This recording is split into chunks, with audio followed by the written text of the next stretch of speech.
কিন্তু দুঃখের সাথে স্বীকার করতেই হচ্ছে 12 ফেব্রুয়ারি নির্বাচনে গঠিত সংসদ এখনো জাতিকে সেই আশার আলো দেখাতে সক্ষম হয়নি। অল্প কিছু পরিবর্তন ছাড়া পুরাতন বন্দোবস্ত আঁকড়ে ধরে এই সমাজ এখনো এগিয়ে যাচ্ছে। এর যদি ব্যাপক ভিত্তিক সংস্কার এবং পরিবর্তন না আসে তাহলে জনগণের এই আকাঙ্ক্ষা, এই প্রত্যাশা পূরণ হবে না, এটা অধরা থেকে যাবে। এখানে সকল দায়িত্বশীল ব্যক্তিবর্গ আছেন।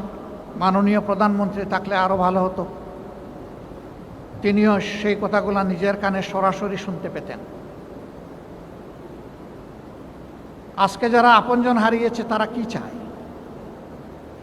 যারা পঙ্গুত্ব বরণ করেছে তারা কি চায়, নির্বিশেষে সারা দেশবাসীটা কি চায়।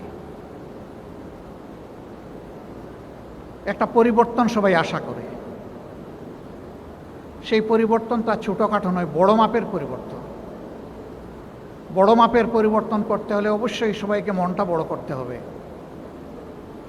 পরিবর্তন পদ্ধতিগত আসার আগে মনোজগতের পরিবর্তন লাগবে। পুরানা ধাঁচের ধারণা অন্তরে রেখে এ দেশকে পরিবর্তন করা অসম্ভব, এটা হবে না। আমরা আর চাই না শিক্ষা প্রতিষ্ঠানে অস্ত্রের ঝনঝনানি হোক। আসসালামু আলাইকুম রহমতুল্লাহ এবং সবাইকে আন্তরিক শুভেচ্ছা।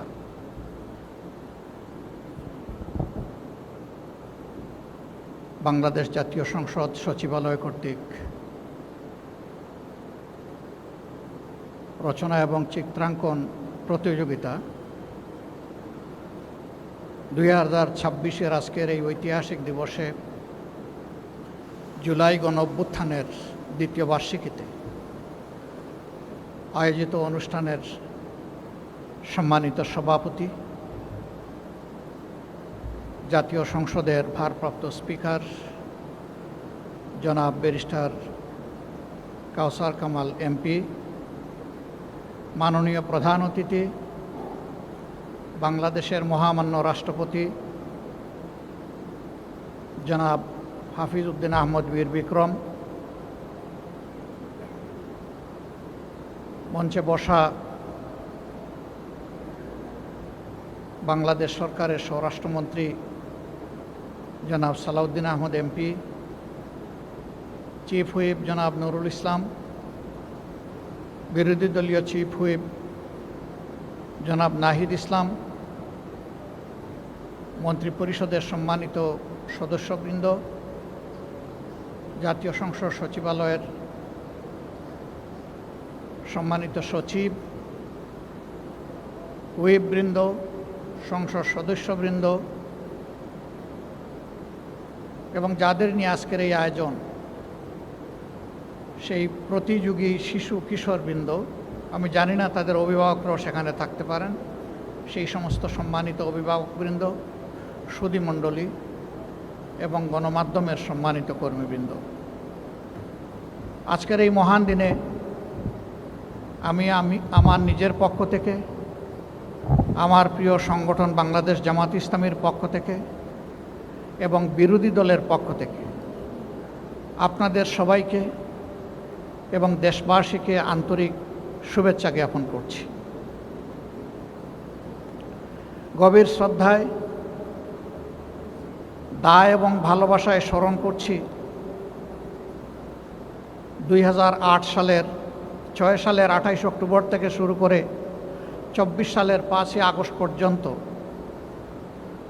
ফ্যাসিবাদী শাসকদের হাতে এবং শাসন ক্ষমতায় আসার আগেই যে নারকীয় হত্যাকাণ্ড তারা ঘটিয়েছিল, সেই হত্যাকাণ্ডের শিকার হয়ে দুনিয়া থেকে যারা বিদায় নিয়েছেন তাদের সকলকে এবং বিশেষভাবে জুলাই আন্দোলনের মহান শহীদদেরকে গভীর শ্রদ্ধায় স্মরণ করছি।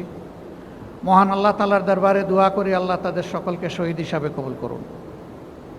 পুরাই সময়টা জুড়ে ফ্যাসিবাদের নির্যাতন নিগ্রহের শিকার হয়ে যারা আহত হয়েছেন, পঙ্গু হয়েছেন, তাদের প্রতি গভীর সহমর্মিতা জ্ঞাপন করছি। সেই সমস্ত পরিবারের প্রতি গভীর সহানুভূতি জ্ঞাপন করছি যাদের আপনজন গুম হয়ে এখনও আর ফিরে আসেননি। গুমের শিকার যে সমস্ত ব্যক্তিবর্গ আয়নাগর থেকে ফিরে এসেছেন, তাদের প্রতি আমি সম্মান প্রদর্শন করছি। জুলাই যুদ্ধে যারাই অংশগ্রহণ করেছেন, 10 মাসের শিশু থেকে 90 বছরের বৃদ্ধ, তাদের সকলের প্রতি আমি গভীর কৃতজ্ঞতা জ্ঞাপন করছি। কৃতজ্ঞতা এ কারণেই যে আমরা ফেসিবাদী আমলে মূলত বিরোধী দলের নেতাকর্মীরা ছিলাম বিশেষভাবে নির্যাতিত, তবে এদের হাত থেকে কেউই রেহাই পায়নি। এদেশের আলিম উলামা, সাংবাদিক, বুদ্ধিজীবী, সুশীল সমাজের সদস্যবৃন্দ, ব্যবসায়ীবৃন্দ, কেউই এদের জুলুমের হাত থেকে রক্ষা পায়নি। কাজেই গোটা জালিমি জাতিটাই একটা মজলুম জাতিতে পরিণত হয়েছিল। এই জালিমরা তাদের পাওনা বুঝে নিয়ে 24 সালের এই দিনটিতে বিদায় নিয়েছিল। সবাই আশা করে বসে আছে, ফেসিবাদীরা বিদায় নিয়েছে, আর যেন ফেসিবাদ প্রিয় দেশটাতে ফিরে না আসে। সামাজিক অর্থনৈতিক বৈষম্য যেন আর কোথাও তৈরি না হয়, সব জায়গায় যেন সুশাসন কায়েম হয়। আবাল বৃদ্ধ বনিতা সবাই যেন তার জীবনের নিরাপত্তাটুকু খুঁজে পায়। নারীরা যেন কর্মক্ষেত্রে, শিক্ষা প্রতিষ্ঠানে, সকল জায়গায় বিশেষভাবে তাদের সম্মান এবং জীবনের নিরাপত্তা লাভ করেন। শ্রমিকরা তাদের কাজের যেন ন্যায্য পাওনাটা পায়, মজুরিটা পায়। প্রবাসীরা যেন আমাদের কাছে সম্মানিত হয়, আমরা যেন তাদেরকে যথাযথ সম্মান প্রদর্শন করতে পারি। মনে রাখতে হবে, এই গণ-অভ্যুত্থান বিপ্লব সংগ্রামে দেশের ভিতর থেকে আমরা যেমন লড়াই করেছি, সারা বিশ্বে যে সমস্ত প্রবাসী নিবাসী বাংলাদেশিরা আছেন, তারাও আমাদের সাথে সমান তালে লড়াই করেছেন। আমরা যেমন এই লড়াই করতে গিয়ে জেলে গিয়েছি, তারাও কিন্তু জেলে গিয়েছেন। আমাদেরকে যেমন অন্যায়ভাবে শাস্তি দেওয়া হয়েছে, তাদেরকেও শাস্তি দিয়ে বিদেশের মাটিতে বিদেশি কারাগারে পুরে রাখা হয়েছিল। কাজেই কারো অবদান কম নয়, কাউকে ছোট করে দেখার কোনো সুযোগ নেই। এই সকলের প্রত্যাশার জায়গা একটাই, যে আর যেন ফেসিবাদ বাংলাদেশে ফিরে না আসে। গণতান্ত্রিক কাঠামো যেন স্থিতিশীল হয় এবং মজবুত ভিত্তি পায়। কিন্তু দুঃখের সাথে স্বীকার করতেই হচ্ছে,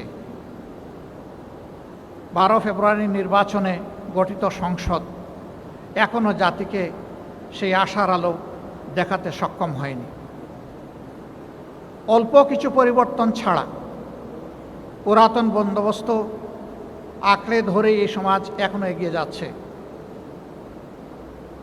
এর যদি ব্যাপক ভিত্তিক সংস্কার এবং পরিবর্তন না আসে, তাহলে জনগণের এই আকাঙ্ক্ষা, এই প্রত্যাশা পূরণ হবে না, এটা অধরা থেকে যাবে। এখানে সকল দায়িত্বশীল ব্যক্তিবর্গ আছেন। মাননীয় প্রধানমন্ত্রী থাকলে আরও ভালো হতো, তিনিও সেই কথাগুলো নিজের কানে সরাসরি শুনতে পেতেন। আজকে যারা আপনজন হারিয়েছে তারা কি চায়, যারা পঙ্গুত্ব বরণ করেছে তারা কি চায়, নির্বিশেষে সারা দেশবাসীটা কি চায়। একটা পরিবর্তন সবাই আশা করে। সেই পরিবর্তনটা ছোটোখাটো নয়, বড় মাপের পরিবর্তন। বড় মাপের পরিবর্তন করতে হলে অবশ্যই সবাইকে মনটা বড় করতে হবে। পরিবর্তন পদ্ধতিগত আসার আগে মনোজগতের পরিবর্তন লাগবে। পুরানা ধাঁচের ধারণা অন্তরে রেখে এ দেশকে পরিবর্তন করা অসম্ভব, এটা হবে না।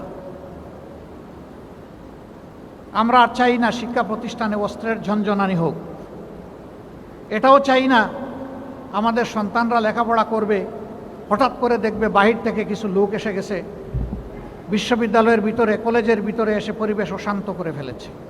আমরা এটা চাই না।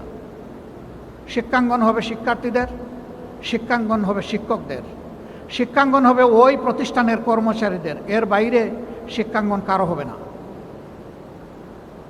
ঠিক অনুরূপভাবে বাংলাদেশের প্রতি ইঞ্চি জমির দখল থাকবে জনগণের, অন্য কারো হবে না। অবৈধ চাঁদা এবং দুর্নীতিমুক্ত সমাজ আমরা করতে পারিনি। আমি মাননীয় স্থানীয় সরকার ও পল্লী উন্নয়ন মন্ত্রীকে ধন্যবাদ জানাই। তিনি বলেছেন 4-5টি মাস আমরা অতিক্রম করে এসেছি, আমরা কোনো কিছু পরিবর্তন করতে পারিনি, বরঞ্চ দুর্নীতির প্রবৃদ্ধি হয়েছে। এটি শুভ লক্ষণ, বাস্তবতাকে উপলব্ধি করা। এজন্যই আমি তাকে ধন্যবাদ জানাচ্ছি। রোগের ডায়াগনোসিস হলে তার চিকিৎসা সহজ, কিন্তু ডায়াগনোসিস যদি না হয় তাহলে ওই রোগের সঠিক চিকিৎসা করা সম্ভব নয়। আমি সরকারি দলকে বলবো, দায়িত্ব আপনাদের বেশি, আমরাও দায়িত্বমুক্ত নই। নীতি পলিসি আপনারা ঠিক করবেন, তবে সংসদকে তার কেন্দ্রবিন্দু হিসাবে রাখবেন। তারপরে যাই ঠিক করা হবে কথা এবং কাজের মিল রেখে যেন সব কিছু বাস্তবায়ন হয়। যদি বাস্তবায়ন হয় তাহলে আজকের রচনা প্রতিযোগিতা বলেন, চিত্রাঙ্কন বলেন, দেশব্যাপী আয়োজন বলেন, জনগণের স্বতঃস্ফূর্ত সমর্থন বলেন, সবগুলা সার্থকতা খুঁজে পাবে। আর যদি আগের ব্যবস্থায় এই দেশ চলে তাহলে কার্যত সব কিছু ব্যর্থতায় পর্যবসিত হবে। আমরা ব্যর্থতা চাই না, আমরা হারতে চাই না, আমরা সম্মিলিতভাবে জিততে চাই। এই বিজয়ের বাংলাদেশে বিরোধী দল হিসাবে আমাদের যেটুকু করার আছে আমরা করে যাব ইনশাআল্লাহ। মৌলিক জায়গার সংস্কারগুলো করতেই হবে। ওই সংস্কার না করলে এ সমাজ বদলাবে না। আজকে যারা সরকারি দল, চিরকাল তারা সরকারি দলে থাকবেন না। এটাই গণতন্ত্রের কথা, এটাই গণতন্ত্রের গ্রামার। এ ব্যাকরণ মেনেই চলতে হবে সবাইকে। এমনকি আমি সংসদে বলেছিলাম, আজকে যারা সরকারি দল, বিরোধী দল, এমনও কোনো সংসদ বাংলাদেশে গঠিত হতে পারে এই দুই দলের কেউ এই সংসদে থাকবেন না। এখন যে বাস্তবতা আমরা দেখছি, এক সময়ের সরকারি দল, বিরোধী দল এখন এই সংসদে নেই। দেশ থাকবে, সংসদ থাকবে, সমাজ থাকবে। সেই দেশ, সংসদ এবং সমাজের জন্য চিন্তা করে যদি নীতি পলিসি ঠিক করা হয় তাহলে আমরা আমাদের দায়িত্ব পালনে সফল হব। আর দলের মুখের দিকে খেয়াল রেখে দলের স্বার্থ বিবেচনায় নিয়ে যদি দেশ পরিচালনার চেষ্টা সরকারি দল করেন, আমি নির্দ্বিধায় বলতে পারি আবার তারা ব্যর্থ হবেন। এবং এর খেসারত শুধু সরকারি দল দিবে না, এর খেসারত গোটা জাতিকে দিতে হবে। আমরা আর কোনো ক্ষতি স্বীকার করতে চাই না, আর কোনো মায়ের বুক খালি হোক দেখতে চাই না, আর কেউ অন্ধ পঙ্গু হোক এটা আর শুনতে চাই না। আমরা একটা নির্ভেজাল, একটা স্থিতিশীল, একটা সম্মানের মাথা উঁচু করে দাঁড়ানো বাংলাদেশ চাই। আজকে আমাকে এখানে বিশেষ অতিথি হিসাবে দাওয়াত দেওয়া হয়েছে। আসলে নিজের ঘরে নিজেই অতিথি। আমরা সংসদের অংশ, সদস্য, তারপরেও আয়োজকরা এই সম্মানটুকু দিয়েছেন। এই জন্যে সার্বিক আয়োজন আর আমাকে এই সম্মান দেওয়ার জন্যে আমি আরেকবার তাদের প্রতি কৃতজ্ঞতা জ্ঞাপন করছি। আসুন আমরা প্রতিজ্ঞা করি, যে কথাটা রাজনীতিতে সবসময় বলে আসছি সবাই, ওই কথাটাই আবার আমি স্মরণ করে দিয়ে বলি যে আসুন প্রতিজ্ঞা করি, আমার চেয়ে আমার দল বড়, আমার দলের চেয়ে আমার দেশ বড়। আমরা পরিচয় দিতে পারছি না, আমাদের কথা কাজে মিল হচ্ছে না, এই জায়গায় মিল আনতেই হবে। এই জায়গায় যতদিন গরমিল থাকবে এই বাংলাদেশ আমাদের আকাঙ্ক্ষার বাংলাদেশ হবে না। সবাইকে ধন্যবাদ। যারা প্রতিযোগিতায় অংশগ্রহণ করেছে তাদেরকে একান্ত শুভেচ্ছা, আর যারা বিজয়ী হয়ে আজকে পুরস্কার গ্রহণ করবে তাদেরকে অত্যন্ত আবেগ ভরা অভিনন্দন। তোমাদের হাতে আগামীর বাংলাদেশ, তোমরা তৈরি হও। আমরা ব্যর্থ হলে তোমরা যেন ব্যর্থ না হও। আল্লাহ হাফিজ। বাংলাদেশ জিন্দাবাদ। আসসালামু আলাইকুম ওয়া রাহমাতুল্লাহ।